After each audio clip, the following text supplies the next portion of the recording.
removal of extreme poverty. Yeah. This seems quite challenging. Yeah. What are, in concerns philosophy, the factors creating poverty, and what are the activities which help in removal of poverty?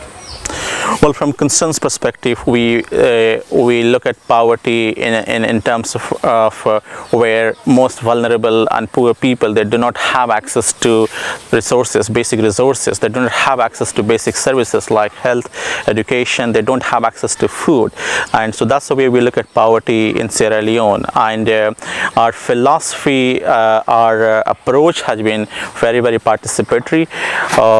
We first try to understand the key issues. We analyze the key issues along with the communities who have been targeted. We analyze issues along with the government and other development partners, and we design our activities to address those issues based on local knowledge, with the strong participation of local communities. And we strongly believe that local communities, the people for whom we have been working, they can be active agent in addressing their own poverty issues, and we want them to take leadership so that the initiative that we are starting in Sierra Leone can be sustained in a longer term.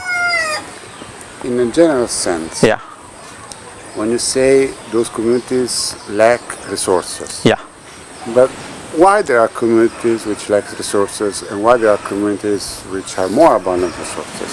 What are the determinant factors that can make community avail and not avail of resources?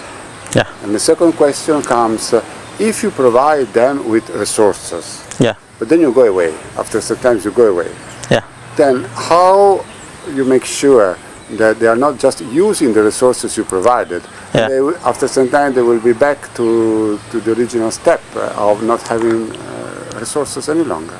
Yeah. Well,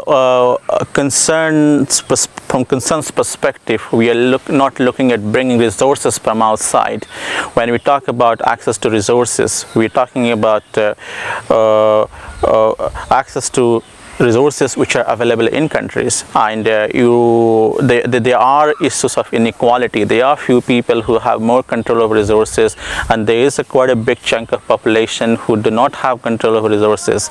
And particularly in the case of Sierra Leone, we are also talking about optimization of resources. There are plenty of resources. If I give you one example of food security, in general, in most of districts in Sierra Leone, there is a hunger gap of 4 to 5 months. That means that 4 to 5 months in a year, a big percentage of population do not have access to food.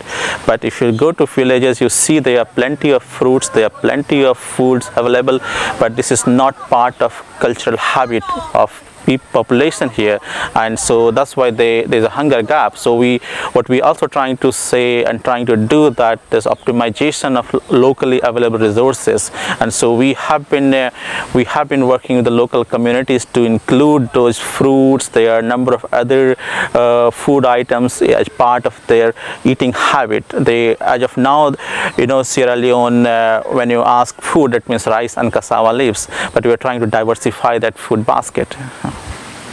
We visited some of the projects of concern. Yeah. We've seen the beneficiaries, how they emphasized the fact that their life changed for the better after Concern's work with them. Yeah. We've seen those who helped to create those changes, the people of concern in the field. Yeah. Now, I would like you are directing all the team. Yeah. You are. What are what is the backstage of your job? How do you keep the people together? How you make the organizational work possible? What are the challenges, for personal challenge I'm speaking also, of this kind of work, so that everybody is communicating with the others and there is a common team spirit in your organization and a common team spirit with the beneficiaries?